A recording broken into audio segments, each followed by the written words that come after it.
Ok, me revoilà chez Paris Nord Moto à Aulnay-sous-Bois. Alors pourquoi me revoilà? Parce que j'ai déjà essayé la ZH2 la semaine dernière et en voulant commencer le montage, le dossier où il y avait les vidéos a disparu. Donc bon, un peu énervé sur le coup. Je me suis même demandé si j'allais faire la vidéo, puisque moi je fais surtout les vidéos pour moi, c'était pas une grande perte. Mais je me suis dit quand même que cette moto, il fallait en parler. Pour les vraiment, elle délivre des sensations uniques. On va y revenir. Tant que j'y suis, parce que j'en avais pas parlé la dernière fois, les pneus sont des Diablo Rosso 3. Donc ça c'est bien, sur une machine de 200 chevaux et 240 kg, c'est important. Il y a 19 litres de réservoir, le cadre est un cadre treillis, c'est un 4 cylindres en ligne. Le gros plus, évidemment, c'est le compresseur qu'on voit, alors qu'on voit pas de ce côté. De ce côté-là, on verra que la prise d'air, ce qui explique aussi le gros tête de fourche un peu disgracieux, ça fait beaucoup parler.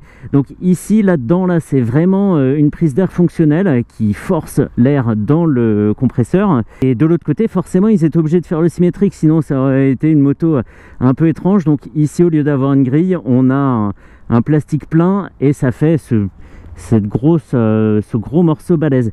Et le compresseur, il est là-dedans, voilà. Il est ici, on le voit arrondi comme ça, et bah, il n'est pas comme sur les voitures posées sur la culasse directement.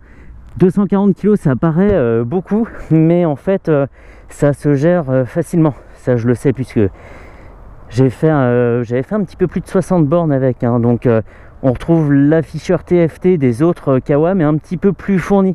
On a une jauge de boost ici qu'on peut faire varier. Je me souviens plus exactement comment. Ça c'est quoi? THC, le gaz, et ça c'est les freins. Donc c'est une jauge qui se remplit, voilà, frein, et le boost qui fait pareil. Donc on va rester sur boost. La répartition des masses, donc vers l'arrière quand on accélère, vers l'avant quand on freine, la jauge à essence, l'inclinaison, la température de l'eau, l'heure, le kilo, enfin la vitesse et le compte-tour. Alors c'est dommage dans un sens de ne pas avoir le premier essai, parce qu'on perd ma réaction de découverte de la moto. Et franchement, vu les sensations qu'elle procure, ça valait son pesant d'or. Mais en même temps, on gagne un petit recul sur la moto. Voilà comment elle se comporte, ce que j'ai pas habituellement, puisque c'est vraiment toujours la première découverte. Donc je sais des choses que j'ai vu mais beaucoup plus tard pendant mon précédent essai. Je sais par exemple que sur les courbes comme ça, elle a tendance à plonger parfois, emmenée par son poids. Plus d'autres choses, je sais que la protection est bonne, mais ça on va y revenir. Et donc dans le compteur, on a aussi la température du compresseur. Voilà, petit gadget, je sais pas si c'est un renseignement précieux, en tout cas c'est là. C'est vraiment archi complet. En termes de prise en main, on a l'impression d'être sur une sorte de Z1000 un peu bodybuildé. Ça reste un gros roadster, et en dessous de 6000 tours, le moteur est vraiment complètement normal, on va dire. On dirait pas qu'on a 200 chevaux, le compresseur n'intervenant qu'un petit peu plus haut dans les tours. Et ce compresseur, justement, en utilisation normale, si on ne fait pas de gros passages de vitesse virile, de gros rétrogradages ou de grosses remises des gaz, en fait on l'entend pas. Il est très discret, même haut dans les tours, c'est pas un bruit saoulant. Donc ça, pour voyager, c'est bien, parce que si c'est pour faire 300 bornes avec le piou piou piou piou piou du compresseur, que j'imite très mal d'ailleurs, c'est pas la peine. Donc là vraiment, comme ça de prime abord, on n'est pas sur une moto de 200 chevaux. C'est un roadster un petit peu plus gros, voilà, et les 240 kg se sentent pas, hein. Ça se confirme à nouveau. 19 litres de réservoir, ce qui promet une bonne autonomie. C'est toujours compliqué d'avoir des chiffres, hein, sur une machine récente comme ça, et comme évidemment ça dépend du type de conduite. Voilà, donc le châssis qui manque un petit peu de rigueur à certains moments. Dans les courbes, hein, je le disais, même si c'est pas du fait du châssis, c'est plutôt le poids, une petite tendance à plonger comme ça, et puis des fois elle se désunit sur certains KO de la route. Alors c'est dommage aussi qu'on n'ait pas la première vidéo, Parce que dans cette vidéo, je m'étais tiré la bourre avec un mec en XSR 900 qui m'avait doublé comme ça, et puis on avait trouvé ça marrant, alors que c'est complètement stupide. Et je sais du coup qu'elle va très très vite sur vraiment une ouverture de gaz minime. On est en 6ème à 7-8 000 tours, et c'est vraiment très très rapide, mais sans aucun effort. Donc voilà, là je réfléchis même déjà plus à comment je conduis la machine, même si c'est biaisé parce que je l'ai déjà conduite récemment, mais en prise en main, faut pas se laisser impressionner par les chiffres, ni par la puissance du moteur, ni par le poids. Je le répète, il est vraiment très bien réparti. En même temps, c'est souvent le cas hein, chez Kawa. On a des motos toujours un petit peu plus lourdes que les autres, 10 ou 20 kg de plus, mais à dire comme ça, c'est pas possible. Toujours pas de bruit de compresseur. Hein, on a conduit tranquille, et la moto c'est pas elle s'est pas manifestée plus que ça. Et ben c'est marrant parce qu'exactement à cet endroit là, la semaine dernière, je me faisais la même réflexion sur la poignée de gaz qui manque de résistance. Elle est un petit peu trop souple. Après il y en a qui aiment hein, mais moi je trouve qu'il n'y a pas un très bon feeling sur cet accélérateur. C'est un petit peu mou, ça donne, c'est un peu con hein, ce que je dis hein, mais ça donne pas vraiment l'impression d'envoyer de la puissance à la machine. Et en termes de confort, la selle, puisque là on le voit, on est en ville et la route est pas très bonne, la selle est beaucoup plus confortable que celle de la Z900 par exemple. On est alors elle est pas très épaisse, mais par contre elle accueille bien le postérieur, ça transmet pas tous les chocs de la route.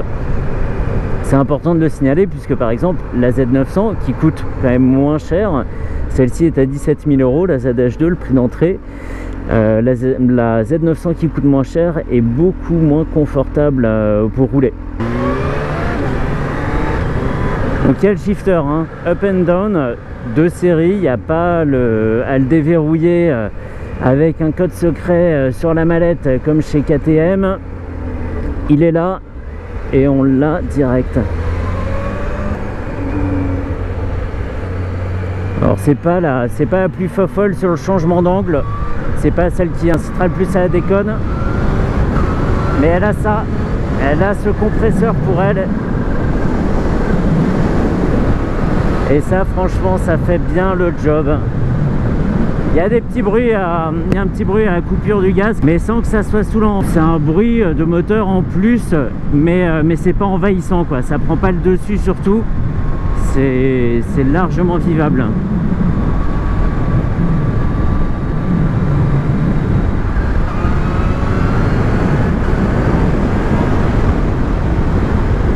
Et alors quand elle accélère, elle n'a pas cette tendance comme la Super Duke R par exemple à vouloir décharger l'avant. On n'a pas cette impression que la moto va se lever même en 4ème, 5ème, et je pense que la Super Duke le fait. Celle-ci a une accélération mais vraiment, je sais pas si ça se dit, mais horizontale. On sait que la moto accélérera dans ce plan là et pas avec cette tendance au wheeling. Donc ça c'est très bien, moi ça me met en sécurité en tout cas, hein. Il n'y a rien de plus désagréable que de lever la roue sans le vouloir. Et alors ce qui est pas mal, comme on a hérité des Komodo d'autres motos de la gamme, on a un régulateur de vitesse sur celle-ci. Donc on l'active, il y a le logo qui apparaît sur l'écran, je regarde pas l'écran hein, quand je fais ça. Hein. Et après on le descend pour commencer à le paramétrer. Et après on reste appuyé pour le régler. Et voilà, plus de main droite. Et comme je déteste ça, je le coupe. Et alors la protection, je vais en parler, mais pas en me basant sur ce que je vois actuellement, mais plutôt en me basant sur la semaine dernière, puisque j'allais un petit peu plus vite. Ce petit saut de vent, que je trouvais un peu inefficace au début, en fait, il dévie très bien l'air. On a l'impression d'avoir vraiment un tête de fourche beaucoup plus imposant en termes de sensation, hein, de neutralisation des remous. Et ça envoie le vent vraiment très légèrement sur le dessus du torse. Je conduis n'importe comment, ça va pas, et pas du tout dans la tête. Donc ça c'est génial, et c'est juste cette petite casquette là au-dessus du compteur qui suffit à pas créer de turbulence en fait, et elle est super reposante à conduire à un rythme 110, 130. Ça se fait vraiment, vraiment tranquillement. C'est pas le roadster où on doit s'accrocher bien fort et puis on est chahuté dans tous les sens comme ça. Imaginez une vidéo comme ça. La gestion des turbulences, encore une fois, est parfaitement maîtrisée.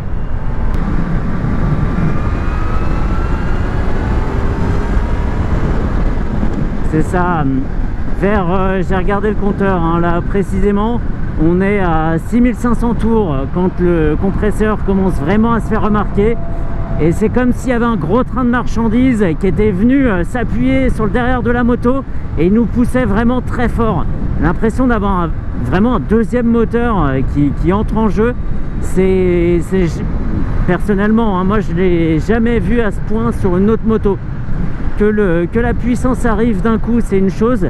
Mais là, c'est encore différent sur celle-ci. C'est vraiment, vraiment extra. Et encore une fois, c'est dommage qu'on n'ait pas la première vidéo que j'avais tournée parce que tout ça, c'était nouveau pour moi. Et ce rush d'adrénaline, c'était vraiment extra, sensationnel. Le freinage, je ne l'ai pas dit, c'est 2 disques 320 à l'avant avec des étriers Brembo 4 pistons, du classique, hein. Mais par contre, même si l'attaque est progressive, en gros quand on prend la poignée, le freinage n'est pas ouf, le vrai mordant arrive très vite. Là ça arrive. Waouh! Avalanche. Il y a comme une première livraison de puissance à 6500 tours et il se passe encore quelque chose de meilleur à 8000 tours. C'est assez ouf, sachant que la puissance est délivrée vers 11 000 tours je crois, hein. Je me souviens plus du chiffre exact, mais c'est par là. Et la graduation, même si c'est fantaisiste on le sait, va jusqu'à 14 000 tours sur le compte tour. Voilà. Vraiment, je ne sais pas si ça s'entend, là je suis à 110, mais même si je force un peu sur le rythme, les turbulences sont vraiment pas dingues quoi. Il y a vraiment, même dans le casque, j'ai pas de remous, ça me fait pas bouger la tête. Les épaules sont pas chahutées.